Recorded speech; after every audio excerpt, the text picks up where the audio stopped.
అరే నీకు ఒక ఇజ్జత్ ఇస్తున్నా అన్న అన్న అని నీకంటే పెద్దోని నాకంటే పెద్దోని నీకు ఇస్తున్నా అని చెప్తే చూపి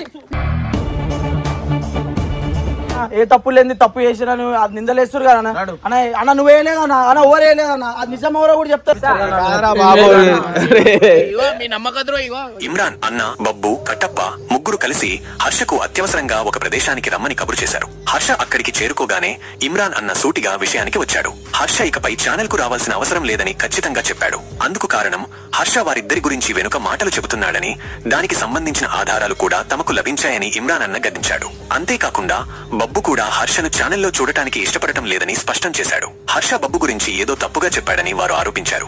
ఈ ఆకస్మిక పరిణామంతో హర్ష దిగ్భ్రాంతికి గురయ్యాడు. అతను వెంటనే స్పందిస్తూ తాను చేసిన తప్పేంటో చూపించమని వేడుకున్నాడు. ఒకవేళ వారి ఆరోపణలు నిజమని నిరూపిస్తే తాను స్వయంగా ఛానల్ ను వదిలి వెళ్లిపోతానని, మళ్లీ ఎప్పటికీ రానని ప్రాధేయపడ్డాడు. అయితే ముందు తనకు రుజువులు చూపించాలని అతను పట్టుబట్టాడు. ఈ మాటలు చెబుతూ హర్ష తీవ్రంగా బాధపడ్డాడు. కన్నీళ్లు పెట్టుకున్నాడు. అతని వేదనను చూసి కూడా చలించని ఇమ్రాన్ అన్న కట్టప్పను హర్షను అక్కడి నుండి వెంటనే పంపించమని ఆదేశించాడు. ఇమ్రాన్ ఆదేశంతో కట్టప్ప హర్షను బలవంతంగా బయటకు నెట్టేశాడు. కొడుతూ తిడుతూ అసభ్య పదజాలంతో దూషిస్తూ హర్షను బయటికి గెంటేశాడు. ఒకవైపు హర్ష ఎంత బతిమిలాడుకున్నా, తనను నమ్మమని ప్రాధేయపడినా ఆ ముగ్గురు అతని మాటలను ఏమాత్రం పట్టించుకోలేదు. హర్షకు జరిగిన ఈ అవమానం, అతని పట్ల వారు చూపిన నిర్దయ అతనిని తీవ్రంగా కుంగదీసింది. చేసేది లేక గుండె నిండా బాధతో కళ్లల్లో నీళ్లతో హర్ష అక్కడి నుండి నిష్క్రమించాడు. తన భవిష్యత్తు ఏమిటో తెలియక మనసులో అనేక ప్రశ్నలతో అతను ఒంటరిగా మిగిలిపోయాడు. హర్ష వారి మాటలు నమ్మి భయపడ్డాడు. కన్నీళ్లు కూడా పెట్టుకున్నాడు. చివరి క్షణంలో ఇదంతా రివెంజ్ ప్రాంక్ అని చెప్పడంతో హర్ష ఒక్కసారిగా షాకు గురయ్యాడు.